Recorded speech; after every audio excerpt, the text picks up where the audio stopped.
로마서 6장 4절부터 7절입니다. 내가 봉독합니다. 그러므로 우리가 그의 죽으심과 합하여 세례를 받음으로 그와 함께 장사되었나니 이는 아버지의 영광으로 말미암아 그리스도를 죽은 자 가운데서 살리심과 같이 우리로 또한 새 생명 가운데서 행하게 하려 함이니라. 만일 우리가 그의 죽으심을 본받아 연합한 자가 되었으면 또한 그의 부활을 본받아 연합한 자가 되리라. 우리가 알거니와 우리 옛 사람이 예수와 함께 십자가에 못 박힌 것은 죄의 몸이 멸하여 다시는 우리가 죄에게 종노릇하지 아니하려 함이니 이는 죽은 자가 죄에서 벗어나 의롭다 하심을 얻었음이니라. 아멘.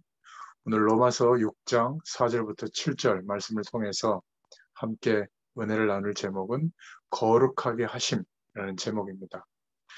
예수 그리스도를 믿는 믿음 안에서 하나님이 우리에게 회복시켜 주신 그 축복은 너무나 엄청나죠. 이 축복을 우리가 알고는 있지만 실제로 우리에게는 현실을 살고 있기 때문에 작은 일들, 문제들이 많이 있을 수 있습니다. 뭐 교회의 문제도 있을 수 있고 가정의 문제도 있을 수 있고 또 사명 때문에 여러분들이 하나님의 일을 감당하면서 또 어려움을 겪을 수도 있을 겁니다. 근데 대부분 그런 많은 일들 중에 제일 어려운 문제가 인간관계로 오는 어려움이 아닌가 싶죠. 어, 많은 어려움들이 있지만 하나님의 자녀인 우리에게는 분명한 답은 하나입니다. 우리가 하나님을 완전히 의지하지 않는 이상 아마 그런 문제들은 끊임없이 계속될 거고요. 그런 것들 때문에 내가 힘들다고 생각하는 그런 상태가 잘 변하지 않을 겁니다. 하나님을 완전히 믿는 순간부터 사실은 그런 모든 문제들이 해결되기를 시작할 겁니다.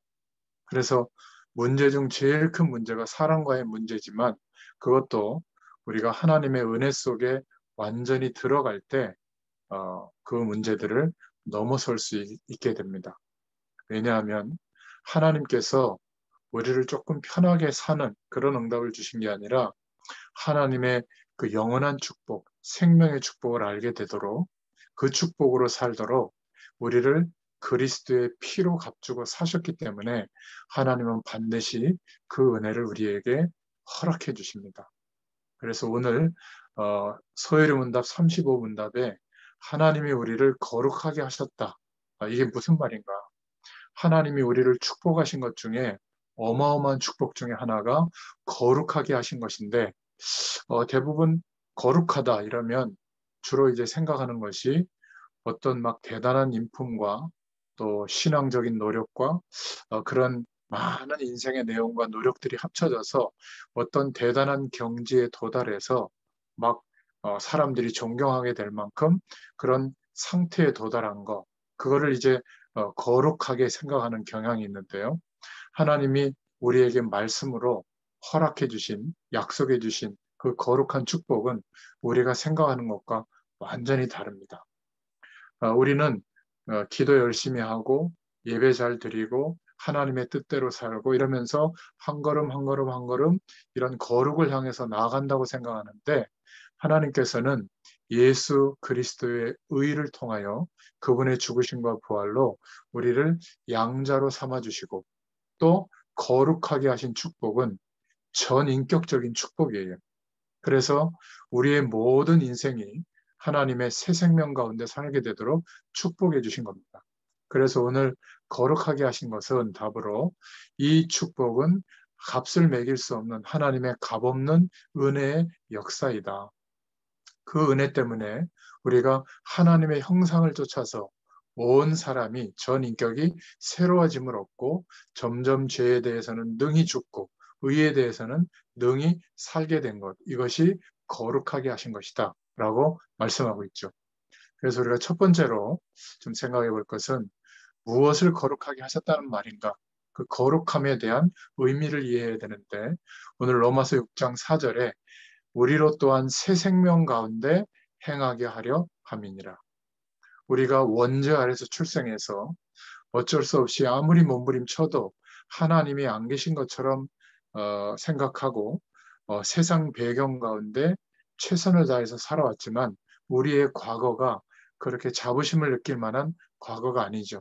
멸망의 상태였고 저주가 임하는 상태였습니다. 그리고 죄와 사망의 법 아래서 아무리 노력해도 허무해지고 공허하고 사단에게 속게 되는 장악당하는 그런 인생을 살아왔죠.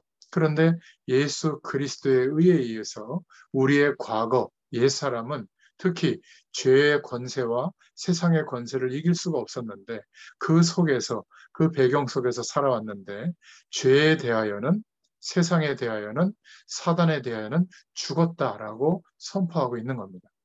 그러니까 예수님의 부활의 영에 연합되어진 동시에 그분의 죽으심에 연합되어져서 죄와 저주에 대해서는 죽은 존재가 되고 그 부활의 영에 연합되어져서 우리의 신분은 하나님의 생명이 회복되어지고 양자의 영이 우리에게 부어져서 하나님의 자녀의 신분과 권세를 회복시켜 주신 것이죠. 그래서 이제는 우리의 삶도 세상 속에 있는 것 같지만 하늘 보좌의 축복으로 역사하시는 하나님의 생명, 새 생명 가운데 살게 되도록 역사해 주신 줄로 믿습니다. 이게 거룩하게 하셨다라는 의미예요. 우리의 전 인격이 이제는 죄의 종, 사단의 종, 세상의 배경의 종이 아니라 완전히 구별해 주셨다. 그래서 우리를 성도라고 하잖아요. 전에는 우리가 아무리 몸부림쳐도 세상의 권세 아래에 있었기 때문에 결국 사단의 종노릇하는 그런 신분이었죠. 죄를 거절할 수 있는 힘이 없었고 어떻게 죄의 권세를 벗어날지도 몰랐던 겁니다. 그러니까 스트레스 받으면서 사는 거죠. 어떻게 하면 더 나은 삶을 살 수 있을까? 마치 선악과를 먹게 됐을 때 사단이 속였던 그 내용, 선과 악을 알게 된다. 눈이 밝아진다. 하나님처럼 될 수 있다. 하나님이 없어도 선과 악을 알게 되면, 안 좋은 것을 알고 좋은 것을 알게 되면 더 좋은 것을 계속 획득하는 그런 인생관을 가지면 될 것 같은데 그것은 끊임없이 노력하지만 한 번도 영원한 평안을 경험할 수 없는 그런 인생으로 살고 있는 것이죠. 저희들의 시대나 우리 부모님의 시대만 해도 1등부터 꼴찌가 다 함께 살 수 있는, 물론 이제 차별 대우는 있었지만 함께 밥 먹고 살 수 있는 그런 시대였습니다. 산업 시대, 뭐 그런 시대였죠. 그런데 지금 우리가 살고 있는 이 시대는 특히 2030, 여러분들의 MZ 세대 같은 경우는 1등부터 꼴찌까지 같이 사는 게 아니라 1등만 1등이고 2등부터 꼴찌는 다 꼴찌인 시대. 그러니까 직업을 구하려고 해도 우리를 이렇게 기다려주는 직장이나 회사가 없는 거죠. 이 시대의 흐름에서 한 발자국 앞서서 이 시대가 요구하는 그런 자격과 준비를 갖추고 있는 사람들은 뭐 100군데 넘게라도 늘 픽업될 수 있는 그런 중심을, 그런 달란트를, 또 그런 기능을 갖추고 있는 것이죠. 근데 그게 멈춰 있는 것이 아니라 그런 모든 달란트와 기능과 자격을 합쳐서 새로운 변화되어지는 이 현장에 맞게 직업을 만들어낼 수 있거나 또 그 직업에서 요구하는 기능과 내용을 준비해 갈 수 있다면 지금도 직업에 많은 문들이 열릴 겁니다. 근데 그렇지 못하고 옛날 방식으로 살면 그 배경 가운데서 자꾸 도태되는 거죠. 그죠? 이제는 AI가 대체하는 직업들이 참 많은데 중요한 것은 AI를 기반으로 새로운 직업과 분야들이 많이 열립니다. 이런 것들이 참 중요한 어떤 시대가 됐고요. 그냥 세상 배경으로 볼 때는 정말 살아남기 힘들다 이런 생각일 수 있지만 그러나 영적인 은혜로 생각해 보면 정말 우리 때에 세계 복음화할 수 있도록 하나님이 모든 현장과 문을 열 수 있도록 우리로 하여금 조금만 변화할 수 있고 세상에서 요구하는 그런 기능들을 갖추면 얼마든지 세계 복음화할 수 있는 응답이 우리의 현실에도 열려지는 것들을 보게 될 줄로 믿습니다. 그런 면에서 이제 우리는 세상 배경에 묶여 있는 것이 아니라 오히려 이 세상 배경을 변화시키고 거기에 영원한 답이 없잖아요. 여기에 하나님이 주신 하나님과 함께하는 축복을 누릴 수 있는 답을 줄 수 있는 이런 축복의 인생으로 우리를 구별해 주신 줄로 믿습니다. 그래서 하루를 시작할 때, 하루를 마무리할 때, 또 일과 시간을 살아갈 때 우리는 끊임없이 성령으로 함께 하시는 하늘 보좌의 축복으로 함께 하시는 하나님의 생명력으로 사는 존재이기 때문에 이 축복을 의식하면서 구하고 그 구할 때 세상의 가치가 그렇게 의미가 있어지는 것이 아니라 그냥 상식의 영역에서 필요한 정도죠. 그렇지 않고 우리가 기도하고 신앙생활하는 목적이 마치 이렇게 간증하는 사람들처럼 내가 기도 생활을 이렇게 했더니 하나님이 어디 분양 신청을 했는데 아파트가 당첨됐다. 내가 사법고시를 준비했는데 기도 생활을 열심히 했더니 공예배를 빠지지 않았더니 하나님께서 나를 사법시험에 붙여주셨다.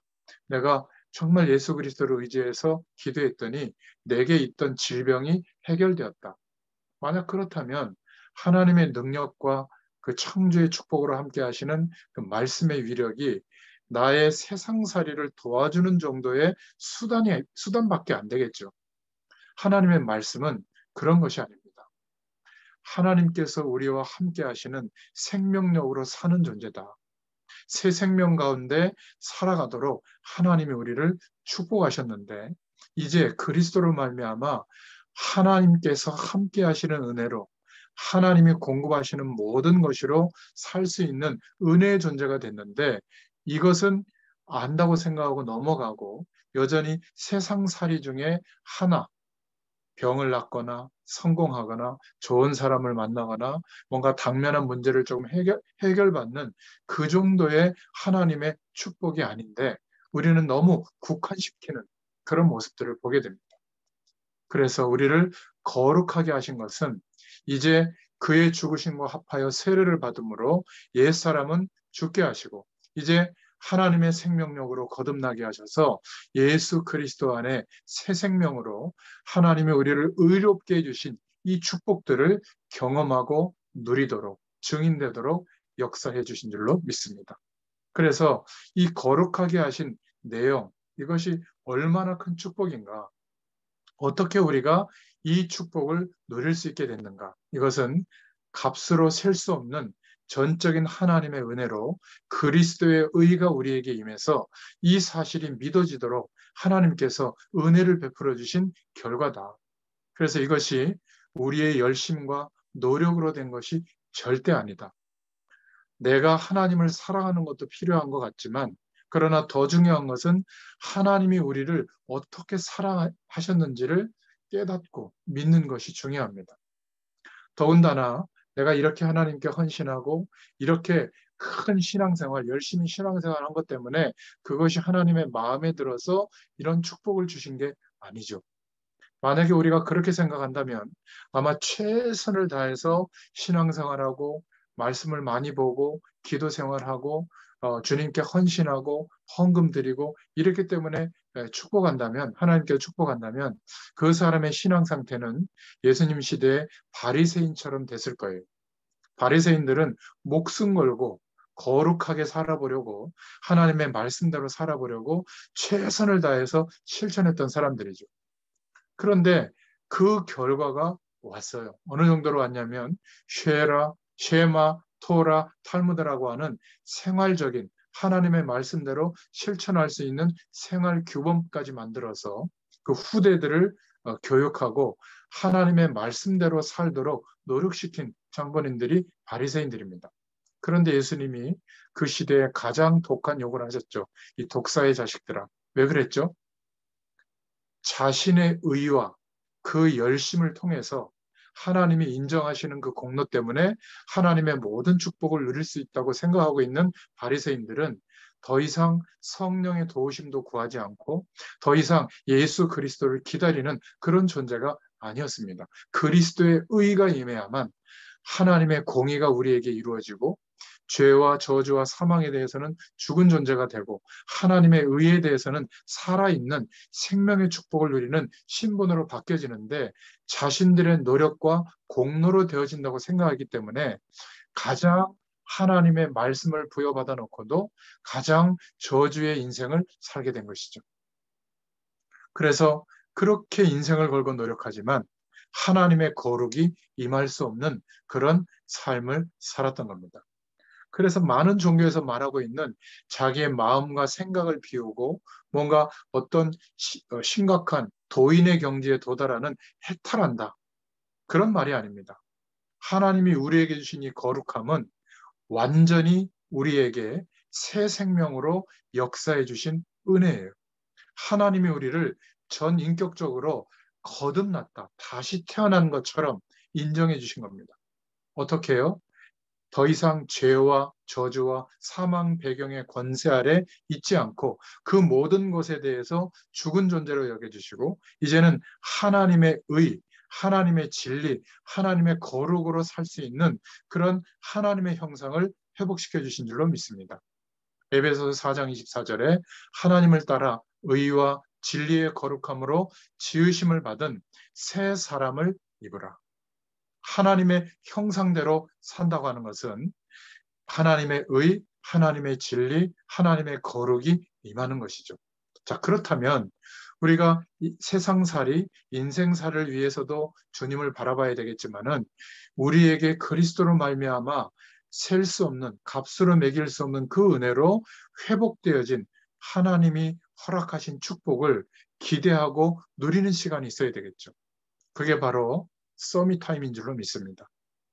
내가 이 세상에서 얼마나 훌륭한 사람이 되고 훌륭한 응답을 받을까? 그것은 좀 멈춰두고 그리스도의 의를 힘입어 하나님께서 우리에게 약속하신 이 어마어마한 축복을 생각해보고 아직 우리에게 그 축복이 실제가 되지 않았다면 성령 하나님께 구하면 성령의 역사하심으로 우리에게 이 축복이 날마다 체험되고 경험되도록 역사해 주실 줄로 믿습니다.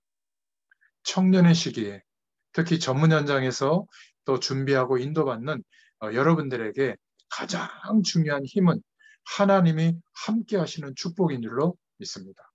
그러면 우리의 현실을 도전할 수도 있고 변화시킬 수 있고 하나님의 영광이 나타나는 증인의 삶으로 역사하시는 하나님의 축복이 누려지게 될 줄로 믿습니다. 그래서 우리는 점진적으로 나아지는 세상의 교육을 통해서 나아지는 그런 모습도 있지만 하나님이 우리에게 허락하신 축복은 지정의 전 인격의 하나님의 거룩함이 임한 축복인 줄로 믿습니다. 그래서 우리는 죄에 대해서는 능히 죽은 존재로 살 수 있도록, 왜냐하면 죄를 안 짓기 위해서 노력하는 게 아니라 죄의 권세는 여전히 우리에게 역사하고 있기 때문에 여러분의 의지와 우리의 힘과 노력과 결심으로 죄에 대해서 완전히 자유할 수가 없습니다. 사망의 권세, 사단의 권세에 대해서 완전히 자유할 수가 없어요. 그러니까 넘어지는 게 당연하고 죄에 대해서 실수하는 게 당연합니다. 그것 때문에 죄책감을 가지고 하나님의 낯을 피하는 그런 모습을 가져야 될 이유가 전혀 없죠. 왜죠? 이런 죄에 대해서 사망 권세에 대해서 우리를 죽은 존재로 인정하셨기 때문에 더 이상 우리에게 죄가 역사하는 힘이 없는 겁니다. 하나님이 인정하셨기 때문에. 그럼 어떻게 하면 되죠? 우리가 범하는 실수와 하나님 없어도 살만하다고 여기고 세상 배경이 전부인 것처럼 그렇게 마음의 중심을 담고 섬기는 정도로 우상 삼으면 반드시 죄의 권세 아래 놓이게 되거든요. 그럴 존재가 아닌데도 불구하고 그러면 성령의 역사가 나타나기가 어려워요. 죄의 권세와 성령의 역사가 함께 존재할 수가 없는 겁니다. 그래서 우리가 하나님 앞에 죄의 문제를 깨닫고 성령께서 조명해 주시거든요. 인정하고 하나님 앞에 인정하고 회개하면 됩니다. 똑같은 죄의 권세에 굴복하지 않도록 우리와 함께 하시는 성령의 도우심을 구하면 그 성령의 능력과 힘으로 죄의 권세를 이길 수 있는 거룩함으로 역사해 주시는 거예요. 우리가 대단한 수도를 해서 막 죄를 영원히 안 짓고 그럴 사람은 한 명도 없습니다. 동시에 이제 죄에 대해서 하나님께서 그리스도로 말미암아 대속하신 축복이 확신되어지면 이제 하나님은 우리를 죄인으로 여기는 것이 아니라 하나님에 대해서 하나님의 의에 대해서 새 생명 가운데 살도록 역사하시는 축복의 존재라고 인정해 주시는 겁니다.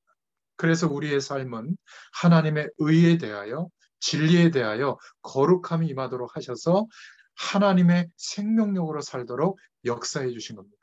법적으로 양자의 영을 부어주셔서 그 신분 때문에 그 권세 때문에 그 축복이 나타나도록 역사해 주신 거죠. 여러분, 이 축복과 은혜를 모르고 살아가면 정말 인간은 비참합니다. 30년 공부하고 40년 노력하고 그렇게 자기를 위해서 사는데 단 한순간도 영원한 평안이, 안식이 오는 법이 없는 이 인간의 삶은 비참합니다. 그러니까 이 인간을 정말 안다면 하나님께서 그리스도로 말미암아 거룩하게 하신 이 축복을 모르고 있기 때문에 저러는 게 아닌가. 싸울 것도 없고 우리가 상처받을 것도 없는 거예요. 사람 때문에 시험 들 것도 없고요. 막 경쟁해서 막 짓밟고 그거를 이겨내고 막 그 위에 올라서고 그래서 모든 권한을 갖고 굳이 그렇게 노력해야 될 이유가 없는 겁니다. 우리 자신에 대해서도 정말 안다면 내가 좀 지식의 총량이 다른 사람보다 많고 인생의 경험이 많고 달란트가 많다고 해서 교만할 이유도 없는 것이죠. 우리가 영적 사실에 대해서 조금 아는 것도 그 사람들보다 내가 부족하기 때문에 이제 우리가 이 축복을 그리스도로 말미암아 누리고 그것을 증거할 때 우리의 의가 나타나지 않기 때문에 먼저 은혜를 주신 것뿐이지 저 사람들보다 내가 영적으로 우월하다. 그 우월감을 가지고 아래로 보고 막 뭐 복음이 어쩌고 저쩌고 얘기하잖아요. 그러면 오히려 불쾌함이 전달이 되지 하나님의 영광이 나타나지 않습니다. 바리새인들이 그렇게 거룩하게 살려고 노력하고 하나님의 말씀대로 살려고 노력해서 나름대로 얻은 내용이 있었지만 왜 예수님이 그렇게 저주하는 그런 인생이 됐냐면 판단한 겁니다. 자신이 노력했던 그 공로와 열심히 살았던 그 내용을 가지고 사람들을 영적 우월감을 가지고 판단하고 자기들의 종교법으로 막 죽이기까지 했거든요. 그것은 가장 큰 죄입니다. 우리가 지금 그리스도로 말미암아 회복된 축복, 우리가 누리고 있는 이 안식과 축복은 전적인 하나님의 은혜인 줄로 믿습니다. 왜 하나님이 이렇게 우리를 거룩하게 하셨냐면 우리의 힘으로 노력으로는 세상과 죄의 권세에서 못 빠져나오기 때문에 하나님이 우리에게 은혜를 주신 거예요. 어느 정도냐면 이 은혜를 주시지 않으면 살 수 없기 때문에 우리의 지정의 전 인격을 새롭게 거룩하게 해주신 줄로 믿습니다. 그래서 죄 문제를 해결할 수 없기 때문에 죄에 대해서 싸우라고 하지 않고 완전히 죄에 대해서 사망시켜버린 거죠. 죄를 없애주신 거예요. 그래서 우리의 옛사람은 죽었다고 인정하고 성령의 도우심을 구할 때 죄에 대해서는 능히 이길 수 있는 존재로 역사하시는 줄로 믿습니다. 그리스도를 그래서 십자가에 못 박으신 것이죠. 그분의 의로 우리가 살게 된 줄로 믿습니다.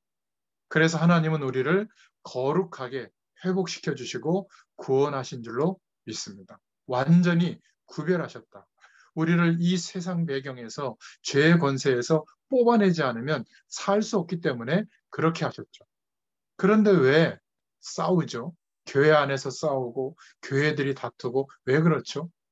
이 거룩함이 임한 축복을 경험하지 못해서 그런 줄로 믿습니다. 우리가 얼마나 악한가. 하나님께서 우리를 여기서부터 구별시켰는데도 불구하고 또다시 하나님 없이 내가 주인이 되어서 판단하고 결정하고 세상 배경이 커 보이는 그런 기준들을 더 얻으려고 그렇게 살아간다면 하나님이 주신 이 엄청난 은혜를 모르는 사람과 같은 것입니다. 그러니까 모든 종교는 인간을 자꾸 신앙 행위로 노력하게 만드는데 그러면 영적 문제가 더 크게 오죠. 해결이 안 됩니다. 우리에게 회복되어진 이 축복은 전적인 예수 그리스도의 의가 임해서 이루어진 은혜인 줄로 믿습니다. 여러분 정말 죄가 없어요? 지금도요, 십계명이면 지옥 가야 됩니다. 사실은. 내 부모를 공경해라. 부모님 마음에 염려를 끼쳐드리면 지옥 가야 돼요. 여러분, 내 이웃의 것을 탐내지 말라고 했는데 여러분 이웃의 것 탐내지 않은 적 있습니까? 부러워하고 어떻게 하든지 나도 저거를 가지려고 하고 저 사람을 이겨서라도 내가 획득하려고 하고 그럼 지옥 가야 됩니다. 우리가 마음으로 지은 죄도 똑같은 자범죄의 영역에 속하거든요. 저부터도 빠져나갈 수가 없죠. 그래서 우리는 예수 믿었더니 이렇게 잘 됐다라는 것을 간증하는데 바울은 무엇을 간증한 줄 아세요? 왜 이렇게 어마어마한 축복을 내가 경험하고도 이 죄의 유혹을 못 이길까? 왜 날마다 죄를 허용할까? 나는 정말 곤고한 사람이다. 나는 정말 죄인 중에 괴수다. 이렇게 고백했습니다. 그러니까 너무 악하다. 주님이 나를 지켜주시지 않으면 그리스도의 의가 아니면 나는 살 수가 없다. 여러분 바울이 자신의 의, 자신의 공로를 의지했겠습니까? 그런 바울은 24시간 예수 그리스도를 바라보고 의식하면서 살았던 그러한 사도입니다. 그러면 어떻게 되죠? 나의 연약함과 정말 이 죄와 세상 권세에 대해서 여지없이 무너지는 그런 나라면 나의 의를 의지하는 게 아니라 나의 노력을 의지하는 게 아니라 그리스도로 말미암아 이루어 주신 그리고 함께 하시는 그 어마어마한 역사, 성령의 도우심을 의식하고 기대하겠죠. 그러면 연약한 나지만 정말 말씀으로 약속한 대로 양자의 권세가 임하게 되고 거룩함이 나타나는 하나님의 능력으로 살아가는 인생이 될 줄로 믿습니다. 여러분, 오늘 이 거룩함에 대한 중요한 하나님의 축복을 이제 여러분들이 확신하고 기대하고 하나님께 구하시기를 축원드립니다. 그래서 우리 인간에게는 희망이 없는데 하나님께서는 그리스도를 보내셔서 십자가에서 죽으심으로 모든 죄와 사망의 권세를 사망시키신 것이죠. 그래서 이제는 죄의 종이 아니다. 이제는 하나님에 대해서 의의 종으로 하나님이 회복시켰다. 그것도 하나님의 형상을 따라 살도록 하나님의 의와 진리와 거룩함으로 살도록 우리의 전 인격을 새롭게 해주셨다. 이 사실을 믿으시기를 축원드립니다. 여러분, 청년들이 경험하는 많은 어떤 실수하는 일들이 있을 겁니다. 죄라고 생각되는 부분들이 있을 겁니다. 그것이 아무것도 아니다. 똑같은 죄를 계속 져도 된다. 그 말이 아니라 그 죄 때문에 오는 결과가 나를 단 1%라도 넘어뜨릴 수가 없는 겁니다. 왜죠? 우리를 하나님이 전 인격적으로 우리의 존재 자체를 하나님의 거룩으로 회복시켜 주신 겁니다. 이 사실을 믿고 성령의 도우심을 구할 때 하나님의 생명력으로 하늘 보좌의 축복으로 역사해 주시는 줄 믿습니다. 자, 그렇다면 우리가 이제는 이 세상을 살아가면서 어떤 생각의 틀, 이론의 틀을 제시할 때 거기에 생각지도 못하게 막 휩쓸리는 것이 아니라 이제는 이런 영적인 축복을 가지고 분별할 수 있는 적용이 될 수 있는 관점을 가지게 될 줄로 믿습니다. 그 대표적인 게 왜 교회가 이렇게 문제가 왔냐면 그거는 사실은 목회자들의 문제거든요. 목회자들이 갖고 있는 신학관 때문에 교회의 모습이 그렇게 된 겁니다. 그러면 그 목회자들을 길러내는 신학교의 문제고 결국 신학자들의 문제인데 자유주의 신학, 합리주의 신학이라는 게 있습니다. 나쁘다 좋다를 떠나서 한마디로 말하면 하나님의 전적인 은혜도 있지만 우리가 해야 될 몫이 있다는 거예요. 우리 자신이 무엇을 하지 않고 있기 때문에 그것 때문에 하나님의 저 축복을 못 누린다고 생각하는 신학적 배경이 있는 겁니다. 그래서 아예 이 구원의 축복, 그리스도의 의로 인하여 믿음 안에서 벌어지는 하나님의 역사는 근처도 가지 못한 신학자들 중에도 이 축복을 못 누리고 있기 때문에 수많은 신학 서적을 남겨도 그 인생이 비참하게 사는 신학자들도 많이 있습니다. 우리가 바르게 열심히 최선을 다해서 살아야 하고 불로소득을 얻을 게 아니라 노동을 하는 것이 굉장히 중요한 하나님의 축복을 구현하는 거다. 이렇게 강조하는 거죠. 그리고 성경에는 잘못 기록된 것도 많고 인간적인 것도 많으니까 그거를 다 빼고 하나님의 말씀만 붙잡아야 하나님의 축복을 누릴 수 있다. 그게 이제 합리주의 신학이거든요. 그리고 더 나아가서 지금 사람들은 특히 남미나 이렇게 좀 독재 정권을 아직도 유지하고 있는 그런 나라들에서 보면 뭐 불평등이 너무나 구조로 자리 잡아서 부자들 약 5%의 인구가 또는 1%의 인구가 그 나라 전체 경제의 90% 이상을 갖고 있는 이것은 정말 문제다. 그래서 가진 것들을 가진 자의 것을 빼앗아서 대다수의 가난한 백성들에게 나눠주고 우리가 해방시켜야 된다. 이런 신학의 이론이 있거든요. 그게 해방신학입니다. 남미 쪽에서 일어난 건데 뭐 이해는 가지만 이게 복음으로 대치될 내용이 아니거든요. 그리고 정치적 구조가 너무 불평등하기 때문에 민주적 구조로 바꿔야 된다. 만약에 바꾸지 않으면 우리가 힘을 규합해가지고 폭력까지 써서라도 이 정치적 구조를 바꿔야 된다. 그게 하나님의 나라가 구현되는 거다. 이렇게 말하는 정치신학도 있습니다. 부분적으로는 이해가 되지만 그러나 하나님이 허락하신 구원과 그리스도의 의로 인하여 우리에게 임하는 축복과는 아무 상관이 없는 거죠. 이런 배경을 가지고 신학 공부를 하고 만약에 목회를 한다면 이쪽으로 방향이 가겠죠. 그래서 아마 막 거리로 나가서 뭔가 정치적인 어떤 권한과 실력을 행사하는 그런 모습도 있는 겁니다. 맞다 틀리다를 떠나서 우리는 어떤 사람도 하나님이 세우셔서 하나님의 영광을 드러날 수 있는 하나님이 인도하시는 그 축복으로 하나님을 활용할 수 있는 능력이 있다. 이렇게 믿고요. 인도받으시면 됩니다. 정말 문제가 보이면 우리는 기도하면 되는 거죠. 또 알미니안주의가 있습니다. 알미니안주의는 한마디로 말하면 우리가 할 수 있는 영역이 있다. 이 말이에요. 그러니까 자꾸 하나님이 그리스도로 말미암아 우리에게 약속하시고 회복시켜 주신 그 축복은 우리가 할 수 있는 영역이 아닌데 할 수 있는 영역이라고 생각하고 사람들을 열심히 하도록 독려합니다. 어떤 면에서는 거짓말이죠. 또 스스로 그 조건에 우리가 부합하지 못하는 삶을 살고 있기 때문에 스스로 억누르는 말이 되기도 합니다. 그러니까 구원의 축복, 하나님이 허락하시는 축복과 우리가 삶을 살아야 되는 내용을 자꾸 동일시 여겨서 구원과 삶은 사실은 별개거든요. 하나님의 구원의 축복과 정말 거룩함이 임하면 우리의 삶은 바뀌어집니다. 그런데 우리의 삶이 아직 바뀌어지지 않는 그것 때문에 하나님의 축복을 못 누린다고 생각할 가능성이 많죠. 그래서 하나님은 우리에게 은혜로 주신 것이다. 그리스도의 의로 허락되어진 축복이다. 이렇게 말씀하고 있는 겁니다. 만약에 우리가 할 수 있다. 우리가 해야 된다. 이 주장을 계속하면 어디까지 가게 되죠? 바리새인과 같아지게 되는 겁니다. 최선을 다하는데 한 번도 하나님의 충만한 역사가 경험되지 않을지도 모릅니다. 하나님의 은혜가 필요 없다는 그런 상황까지 가게 되는 거거든요. 자, 그래서 또 생각해 볼 것은 예정론인데 이 예정론자들은 반대로 이런 규칙과 말씀대로만 하나님의 축복이 온다는 거예요.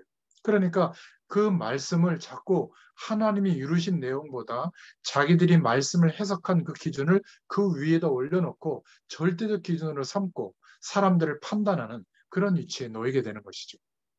우리가 이런저런 주장할 수는 있지만 그것이 하나님께서 그리스도의 의로 인하여 우리에게 은혜로 주신 그 영원한 축복과 비교할 때는 별것 아닌 겁니다. 그냥 참고하시면 되는 거죠. 그래서 하나님이 우리에게 주신 이 축복은 큰 은혜이기 때문에 감사한 겁니다. 여러분 11조를 막 강조하고 막 그러는 단체도 많은 것 같은데요. 11조 해야 된다 말아야 된다 그 이전에 두려움으로 헌금을 한다. 두려움으로 주일 성수를 한다. 겁이 나서 말씀대로 산다. 이것은요. 그리스도의 의가 임한 신앙행위가 아닙니다. 그러니까 구원의 축복을 다 놓치고 한들 그것이 무슨 의미가 있겠어요. 초대교회는 11조를 하지 않았습니다. 11조를 강조하지도 않았어요. 왜 그런지 아세요? 초대교회는 10분의 9조를 드렸다니까요. 자신의 생명을 순교의 시간표가 와도 아깝지 않게 하나님의 의를 위하여 드렸던 사람들입니다. 그러니까 11조를 강조할 이유가 없는 거죠. 11조를 강조하는 사람은 아마 10분의 1, 11조만 드릴지도 모르겠어요. 세금처럼. 근데 우리는 하나님의 이 의, 그리스도의 의가 임해서 우리에게 허락된 이 거룩함이 누려지면 우리의 인생을 다 드려도 빚진 자의 심정이 되는 감사함으로, 정말 감격으로 하나님 앞에 헌신하고 예배하고 신앙생활하는 축복을 누리게 될 줄로 믿습니다. 너무 감사하여 모든 영광을 하나님께로, 우리를 피로 값주고 사셔서 구별해 주신 그 은혜 때문에 인도받는 것이죠. 사망에서 완전히 종노릇하는 데서 우리를 구별해 주신 그 은혜 때문에 전도도 선교도 우리 인생의 방향이 되는 겁니다. 여기서부터 드려진 헌금, 드려진 헌신은 하나님의 손에 들려져서 오병이어처럼 하나님의 능력이 나타나는 축복의 내용이 될 줄로 믿습니다. 정말 이런 은혜를 여러분들이 구하시고 받으시기를 축원드립니다. 요즘 이런 단체도 있는 것 같더라고요. 철저히 회개하지 않으면 구원받지 못한다. 그래서 죄도 막 4단계, 5단계로 회개해야 된다. 이 정도는 약과입니다. 어떤 교회들은 보니까 전 성도들 앞에 나와서 내가 이런 죄를 졌습니다 하고 무슨 이렇게 심판받듯이 사람들 앞에서 고백을 해야, 인정을 해야 죄를 용서해 주신다. 속지 마세요. 여러분, 여러분들이 범한 실수 사람들에게 얘기할 필요 없습니다. 목회자들에도 얘기 안 하셔도 돼요. 하나님 앞에 여러분들이 인정하시고 성령의 도우심을 구하면 돼요. 예수 그리스도께서 죽으시고 부활하심으로 우리가 그 사실을 믿을 때 죄와 저주에 대해서 역사하지 못하도록, 그 배경 속에서 살지 못하도록 함께 죽고 함께 거듭나게 하신 어마어마한 축복이 우리에게 임한 거예요. 그리스도의 대속의 은혜는 죄를 끄집어내서 하나하나 해결하는 게 아니라 지정의 우리의 존재 자체를 완전히 죽게 하시고 거듭나게 하신 대속의 은혜 때문에 우리는 날마다 새롭게 하나님의 축복을 누릴 수 있게 된 줄로 믿습니다. 아무리 회개하고 아무리 눈물이 다 말라서 눈알이 빠질 정도로 울면서 회개를 해도 하나님의 구원 못 받습니다. 오직 그리스도로만 구원을 받을 수 있죠. 성경을 들고 파고 공부해서 뭐 킹제임스 버전만 옳다고 그거 붙잡고 막 신학 공부를 해도 구원 못 받습니다.